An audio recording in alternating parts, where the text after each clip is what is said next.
Hey, I'm a mechanical engineer, and this is my prop shield. To begin, the first thing we're going to have to do is to decide what kind of material we want to build the shield out of. We're going to want the shield to look realistic, be somewhat durable, but at the same time be super lightweight so we can carry it around without getting tired. And after taking all those things into consideration, I believe that the best materials to use will be 1/4 inch plywood and 3/4 inch pine. There are a lot of different materials that we could use, but I think this will yield the best result for what we're going for.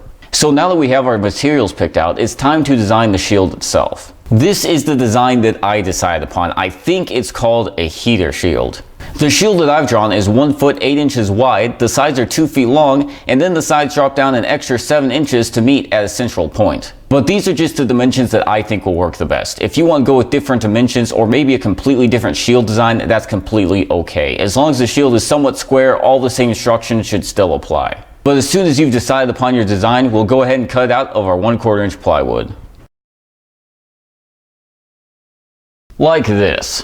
Next, we'll take our pine board, cut into an 1.5 inch wide strip, and then cut a 1/4 inch wide and 3/4 inch deep channel into the side of it.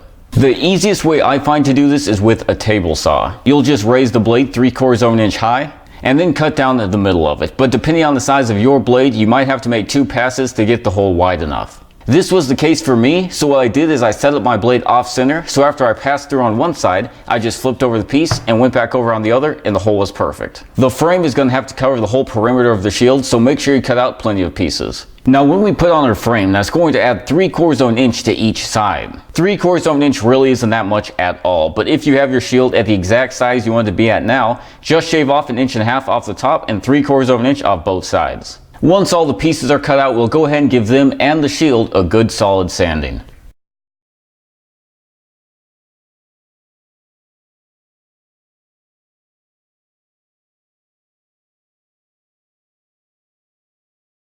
And after that, we can begin to attach our frame pieces to the shield. To do this, we'll first cut our frame at angles so they meet up properly, drop some glue into the cavity of the frame, slide the frame onto the shield, then drop some nails on the inside half of the frame, pinching the plywood in between the frame. Now just repeat the process for the other sides.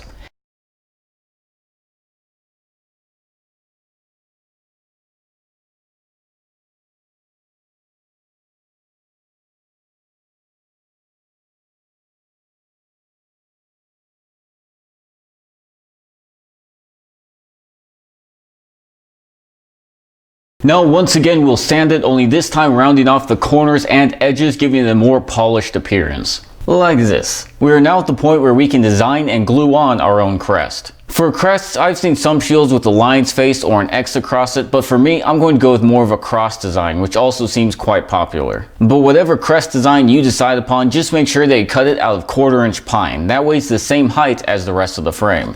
I'm also going to attach a second centerpiece and glue it at the same position as the first one, only on the other side of the shield. That way when we go to attach our handles, we'll have something to drill into.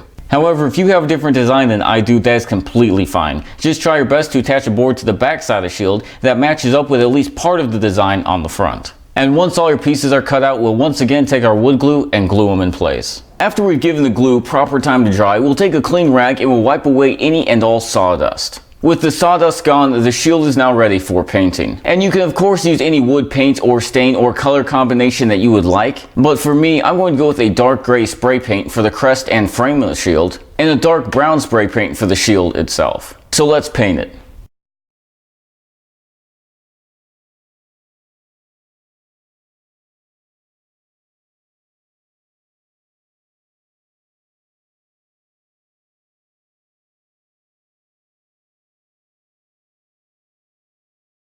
Now if you're like me and would like your shield to look weathered, I would recommend lightly sanding it to bring out the wood grain a little bit and make the shield look more used and battle hardened. And it is very important that you just lightly sand it. It is very easy to go overboard. I'm also going to mark up some of the corners and edges with a Sharpie and immediately rub in what I just marked up to try to add to the weathered look.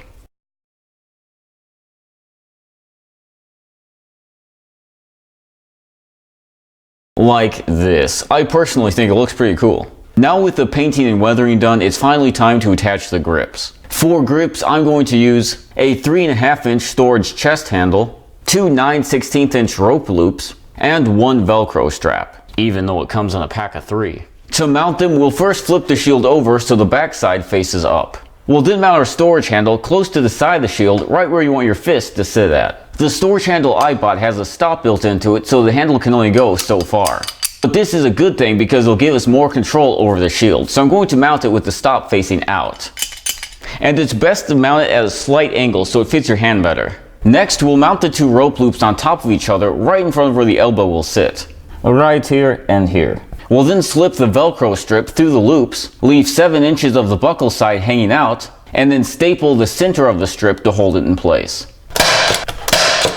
And you don't have to, but I would recommend cutting 4 or 5 inches off the other end of the strap, just so it fits better. And with that, your shield is now complete. To use it, just lay your arm down, grabbing the handle, connect the straps together, and then tighten till snug. You are now ready for battle. And there you have it, my medieval prop shield. But hey, thank you so much for you guys watching. I hope you did enjoy this video, and if you did, please feel free to hit the thumbs up and subscribe. And Lord willing, I'll see you next Friday. Thanks for watching, and please feel free to subscribe.